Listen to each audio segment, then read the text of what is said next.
వేరే వాళ్ళ ఇళ్లలోకి వచ్చింది.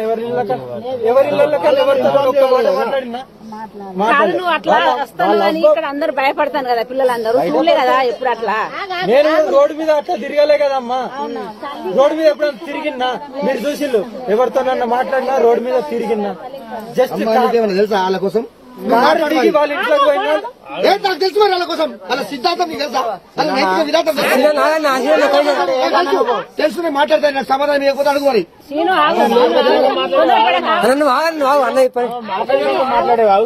ఏం సార్ ఏం మాట్లాడాలి నాకు అర్థం కాదు. మాకేమైనా అవుతుందా? ఆయన గ్యారంటీ సంతకం తీసుకుంటామన్నా ఆయన పేపర్ రాసిస్తాడు. నేను రాసిస్తా, అది అది కావాలి నాకు. మాడుకోండి చదవకండి. నిమ్మకాయలు ఏం చేయండి, నిమ్మకాయలు ఎందుకు పట్టుకోండి.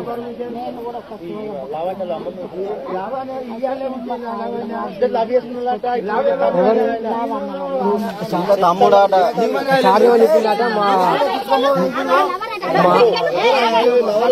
ఇప్పుడు సడన్ చెప్తారు బాబు చెప్పాను మాట చైతలే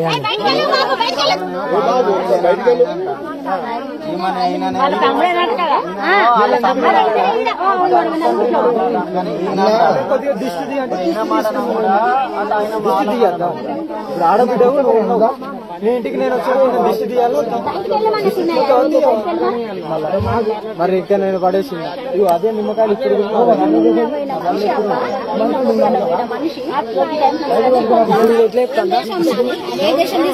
శారదేమంటా అండి మాకు మంచిగా అనిపించమంటాను. శారదేమంటాను శారద అడిగిన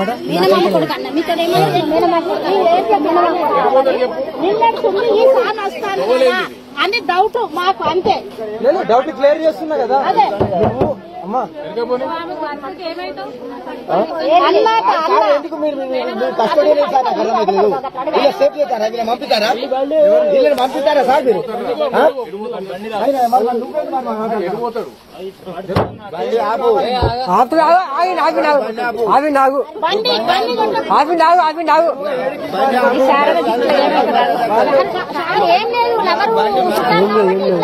ఏం లేదు ఏ చుట్టాలు లేదు.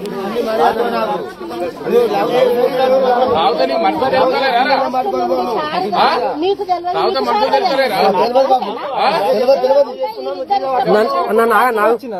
అన్నని కాబట్టి నువ్వు అన్నమైతే బట్టలు వేసుకొని రావాలి. అన్నమైతే నువ్వు గిట్ల కాదా చూడు, వచ్చి ఆ చుట్టాన్ని ఈ చుట్టాన్ని పిలిచినా గానీ మధ్యలో కులాన్ని పిలిచినా గానీ మాట్లాడాలి. నేను ఏ ఆడబిడ్డకి కూడా నేను పిలవలేదు. నేను డైరెక్ట్ కార్ దిగి వాళ్ళ ఇంట్లోకి పోయినా వాళ్ళ అవ్వ పర్మిషన్ తీసుకొని. అవునా? వాళ్ళ అవ్వ పర్మిషన్ తీసుకొని ఎటంటే అటు పొమ్మంటది, ఎటంటే రమ్మంటది, ఏ రాత్రి అంటే అటు రమ్మంటది. వాళ్ళ అవ్వ బోకర్ రావు. మరి వాడల నడవదు అట్లా. అవి వాడలు అట్లా నడవది, బోకర్తనాలు నడవాయి. ఇక్కడ ఎవరు బోకర్తనం అది బోకర్తనమే అంటారు దీన్ని. దీని బోకరన్ను బోకరని కాకపోతే మంచోడు లెక్కున్నావా? ఇట్లా నిశ్శబ్దంగా తీసుకుపోవడం, నిశ్శబ్దంగా తీసుకొచ్చాడు. నిశ్శబ్దంగా ఎవరు పోలే, పొద్దున్నే వచ్చా.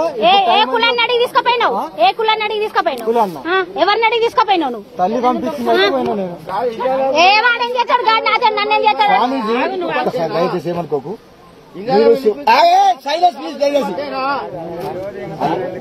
చెప్పండి మరి అడుగు ఇంట్లో.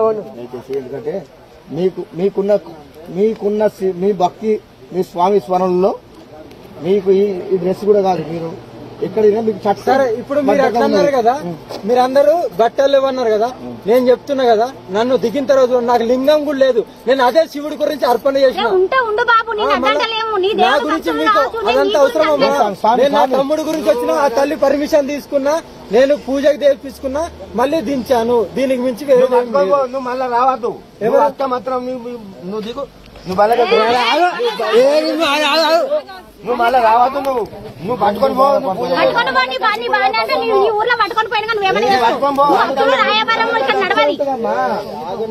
లౌకిక శిక్షణ ఉంటుంది నాకు తెలుసా. అంటే ఇక్కడ గాజులు పెట్టుకోలేదు. నేను పెట్టుకున్నా తండ్రి.